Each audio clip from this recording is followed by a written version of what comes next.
Acceleration versus time graph की बात करते हैं। मुझे बचपन में इन ग्राफ से बहुत ही घबराहट होती थी क्योंकि एक्सेलरेशन खुद में बहुत ही एब्स्ट्रैक्ट कॉन्सेप्ट है और उसका ग्राफ तो और भी एब्स्ट्रैक्ट होगा। तो मुझे ये लगता था कि एक्सेलरेशन वर्सेस टाइम ग्राफ से मैं वेलोसिटी निकाल सकता हूँ, लेकिन बाद में मुझे पता चला कि ऐसा ट्रू नहीं है। एक्सेलरेशन वर्सेस टाइम ग्राफ से तुम कभी भी वेलोसिटी नहीं बल्कि चेंज इन वेलोसिटी निकाल सकते हो, और उसकी मदद से अगर तुम्हें किसी एक क्षण पे, किसी एक टाइम इंस्टेंट पे पता हो वेलोसिटी बॉडी की, तो डेल्टा वी की मदद से तुम फाइनल वेलोसिटी निकाल सकते हो। तो अब इस पे एक एग्जांपल करते हैं। यहाँ पे मेरे पास मेरी पेट डॉग है डेजी, और इसके साथ मैं कैच कैच खेलने वाला हूँ। मान लो कि एक बॉल है और मैं इस बॉल को फेंकने वाला हूँ और ये डेजी इस बॉल को पकड़ के लेके आएगी। तो ये डेजी जब दौड़ना चालू करती है बॉल पकड़ने के लिए, तो स्टार्टिंग में इसकी एक्सेलरेशन कुछ होती है, कांस्टेंट एक्सेलरेशन, और वो है इस ग्राफ में हमने प्लॉट कर रखा है 2 मीटर पर सेकेंड स्क्वायर पहले 4 सेकेंड तक। उसके बाद क्या होता है कि डेजी की एक्सेलरेशन कम होने लगती है। ये एक्सेलरेशन घट के हो जाती है 0 metre per second square 6 second पे, और उसके बाद ये नेगेटिव में जाने लगती है। इसकी एक्सेलरेशन हो जाती है -3 metre per second square 9 second पे। अब आओ पता लगाते हैं कि हम क्या इसकी वेलोसिटी निकाल सकते हैं। तो देखो, वेलोसिटी तो नहीं निकाल सकते हैं, लेकिन मुझे पता है कि एक्सेलरेशन होता है change in velocity. Acceleration is equal to change in velocity by change in time, delta V by delta T. अब इसे अगर मैं रीअरेंज करूं, डेल्टा टी को दोनों साइड मल्टीप्लाई कर दूं, तो इधर से इधर कैंसिल, और मेरे पास आ जाएगा डेल्टा वी, ये इधर लिख लेते हैं, delta V is equal to acceleration into delta T. अब मुझे पता है कि स्टार्टिंग के 4 सेकंड तक डीजी की एक्सेलरेशन थी 2 मीटर पर सेकंड स्क्वायर, और ये कांस्टेंट थी। तो अब इसे लिख लेते हैं 2 मीटर पर सेकंड स्क्वायर, और ये थी एक्सेलरेशन स्टार्टिंग के 4 सेकंड तक। बस इस ड्यूरेशन की अभी हम लोग बात करते हैं, 4 सेकंड। तो यहाँ पे सेकंड से सेकंड कैंसिल, और हमारे पास आ जाएगा 4 2 ज़ा 8 मीटर्स पर सेकंड। अब ये देखो, ये फाइनल वेलोसिटी नहीं है डीजी की, this is not velocity but this is change in velocity. अब अगर मुझे एक इंस्टेंट पे वेलोसिटी पता होती, अगर मुझे टाइम इक्वल टू 0 पे वेलोसिटी पता होती, तो मैं फाइनल वेलोसिटी 4th सेकंड पे जो वेलोसिटी है डेजी की, वो निकाल लेता आसानी से। तो ये तो था चेंज इन वेलोसिटी 0 से लेके 4 सेकंड के बीच में। अब क्या करते हैं कि 4 से 6 के बीच में निकालते हैं कि चेंज इन वेलोसिटी क्या आएगी।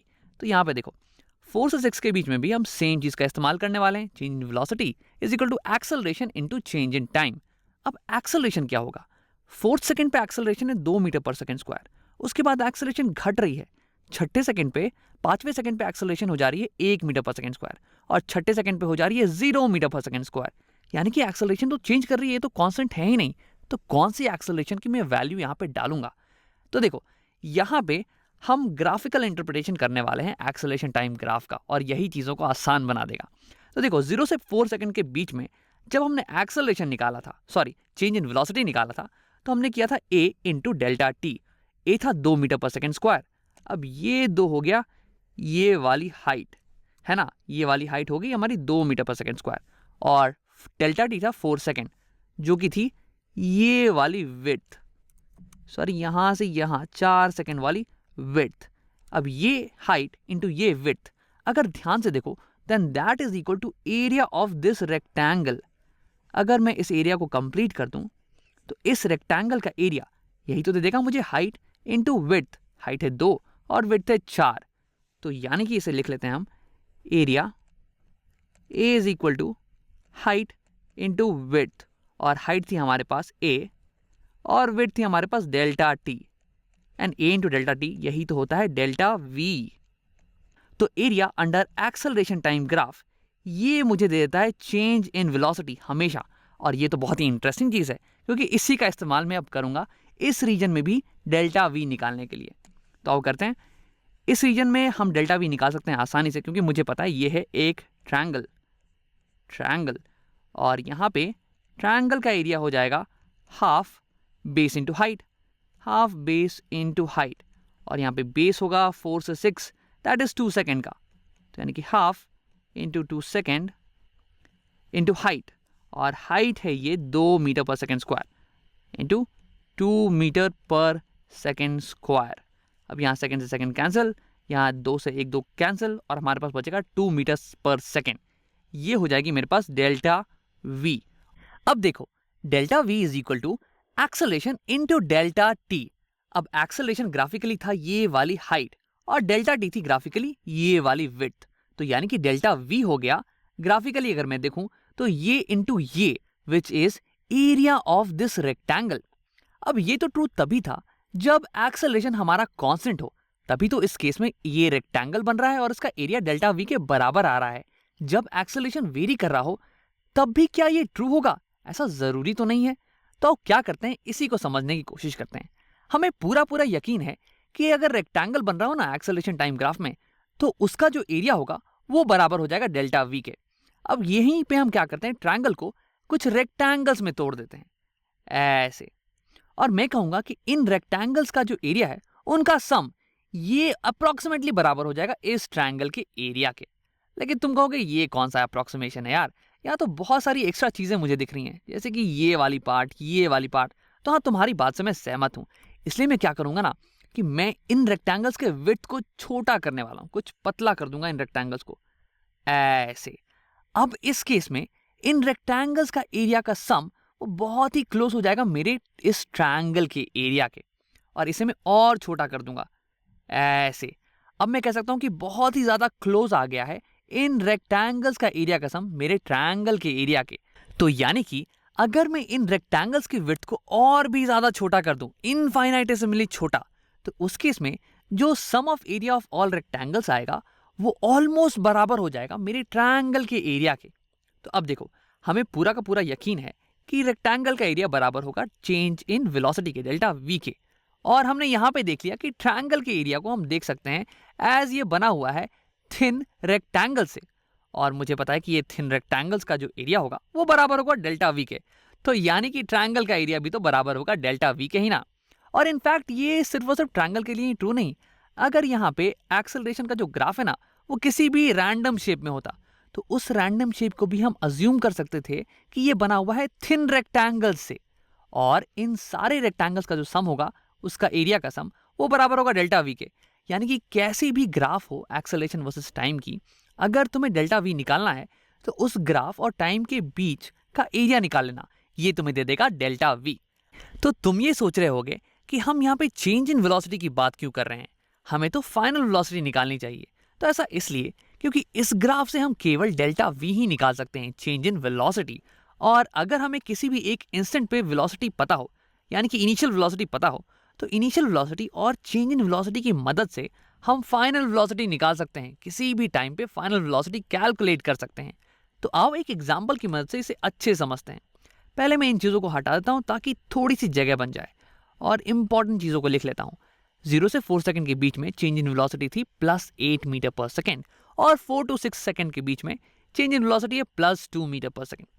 अब मान लेते हैं कि हमें at t is equal to 0 dz की इनिशियल वेलोसिटी पता है, और वो दी हुई है v0, वो है 1 metre per second, 1 metre per second plus 1 metre per second. ठीक है, अब हमें पता करना है कि 4 सेकंड पे dz की वेलोसिटी क्या थी। तो देखो, dz स्टार्ट कर रही है 1 मीटर पर सेकंड से, फिर चेंज इन वेलोसिटी आ रहा है 8 मीटर पर सेकंड का 4 सेकंड तक। ठीक है, तो यानी कि चौथे सेकंड पे इसकी वेलोसिटी हो जाएगी 1 + 8, यानी कि v final is equal to v initial plus delta v। अब इसे मैथमेटिकली भी देख लेते हैं हम लोग। Delta v is equal to v final minus v initial, यानी कि चौथे सेकंड पे जो वेलोसिटी है माइनस 0 सेकंड पे जो वेलोसिटी है। अब इसे अगर मैं रीअरेंज करूं, दोनों साइड v0 ऐड कर दूं, तो राइट साइड में मेरे पास आ जाएगा v4। This will be equal to delta v plus v0। यही तो हमने किया था ना। v4 is equal to delta v plus v0, और डेल्टा v है +8 का, +8 प्लस v0 है 1 मीटर पर सेकेंड। तो यानी कि ये टोटल आ जाएगा 9 मीटर पर सेकेंड, और यही तो हमें आंसर आया था। अब अगर तुम्हें छठे सेकंड पे वेलोसिटी निकालनी हो तो फिर से मैं यही करूंगा। चौथे सेकंड पे मुझे वेलोसिटी पता है 9 मीटर पर सेकंड, और यहाँ पे डेल्टा वी दिया हुआ है 2 मीटर पर सेकंड का, यानी कि छठे सेकंड पे वेलोसिटी हो जाएगी 9 + 2 11 metre per second. Velocity at 6 is equal to 11 metre per second plus 11। लेकिन तुम ये सोच रहे होगे यहाँ पे डेल्टा वी ये तो हमें दिया हुआ है as 2 metre per second, delta V is equal to 2 metre per second. तो क्या ये डेल्टा वी 0 से 6 सेकेंड के बीच का है? v6 minus v0 is equal to plus 2 metre per second. क्या हम इसे ऐसे नहीं लिख सकते हैं? तो नहीं, ये गलत हो जाएगा। देखो यहाँ पे लेफ्ट साइड में तुम कर रहे हो डेल्टा वी 6 से 0 के बीच का, ठीक है, और राइट साइड में ये बराबर होना चाहिए एरिया के। Area is equal to delta V होता है ना? लेकिन जो तुमने एरिया लिख रखा है वो तो केवल 4 से 6 सेकंड के बीच का एरिया है। अगर तुम्हें इसे सही लिखना है ना तो तुम्हें टोटल एरिया लिखना पड़ेगा। टोटल एरिया 0 से 6 सेकंड के बीच का, और वो हो जाएगा ये वाला एरिया प्लस ये वाला एरिया। ये वाला एरिया है 8 एंड दिस इज 2, यानी कि ये हो जाएगा 10 मीटर पर सेकेंड। और फिर v इक्वल टू 6 तुम निकाल सकते हो। v6 is equal to 10 plus ये उधर चला जाएगा प्लस v0, और v0 था 1, यानी कि 10 plus 1, 10 plus v0 which is 1, and this will be 11 metre per second. Just like v6, यहाँ ये भी आ गया है प्लस 11 मीटर पर सेकेंड, ये यहाँ पे प्लस लिखा हुआ है। तो चलो आओ अब आखिरी चीज कैलकुलेट करते हैं, 9 सेकेंड पे वेलोसिटी। तो मैं चाहूंगा कि तुम वीडियो को पॉज करो और एक बार खुद से ट्राई करने की कोशिश करो। अब अगर तुमने ट्राई कर लिया है तो अब देखते हैं। तो यहाँ पे मुझे पता है कि 6 सेकेंड पे वेलोसिटी क्या है, वो है 11 मीटर पर सेकेंड। अगर मुझे पता चल जाए कि चेंज इन वेलोसिटी क्या है 6 और 9 के बीच में, तो मैं निकाल सकता हूँ 9 सेकेंड पे वेलोसिटी। तो 6 और 9 के बीच में चेंज इन वेलोसिटी निकालने के लिए मुझे एरिया अंडर द कर्व निकालना पड़ेगा। मुझे पता है कि एक्सेलरेशन टाइम ग्राफ में ग्राफ के बीच की जो एरिया होती है, ग्राफ के नीचे की एरिया, वो दे देती है मुझे चेंज इन वेलोसिटी। तो ये हो गया ग्राफ, और ये हो गया उसके नीचे का एरिया, ये वाला एरिया, ये वाला, ठीक है। तो अब इसे कैलकुलेट करने के लिए मैं करूंगा इस ट्रायंगल का एरिया, और वो होता है हाफ बेस इंटू हाइट। तो ये हो गया हाफ इंटू बेस, और बेस हो गया 6 to 9, ये हो जाएगा 3 सेकेंड इंटू हाइट, और हाइट यहाँ पे हो गई ये वाली हाइट, दैट इज -3। हाइट यहाँ पे नेगेटिव है, -3 मीटर पर सेकेंड स्क्वायर। यहाँ सेकेंड से सेकेंड कैंसिल, और यहाँ 339, 9/2 हो गया 4.5, एक माइनस साइन भी है, तो -4.5 यूनिट्स हो जाएंगे मीटर पर सेकेंड। और ये आ गया है चेंज इन वेलोसिटी, ठीक है। और ये है इस रीजन में 6 to 9 सेकेंड के रीजन में। और अगर तुम्हें निकालनी है 9 सेकेंड पे फाइनल वेलोसिटी, तो वही 6 प्लस चेंज इन वेलोसिटी कर देना। 6 पे जो वेलोसिटी है वो है 11, और चेंज इन वेलोसिटी है -4.5। 11 माइनस 4.5 ये हमें दे देगा 6.5, यानी कि velocity at 9 second this is equal to 6.5 metre per second. तो अब एक बार रिकैप कर लेते हैं। हमने देखा कि एक्सेलरेशन टाइम ग्राफ में जो एरिया अंडर द कर्व होता है वो देता है हमें चेंज इन वेलोसिटी, और अगर चेंज इन वेलोसिटी निकालनी हो तो सेम एरियाज को दोनों साइड रखना। यहाँ पे अगर तुम 4 से 6 के बीच में चेंज इन वेलोसिटी निकाल रहे हो तो एरिया भी 4 से 6 का ही रखना, ये टोटल एरिया मत रख देना।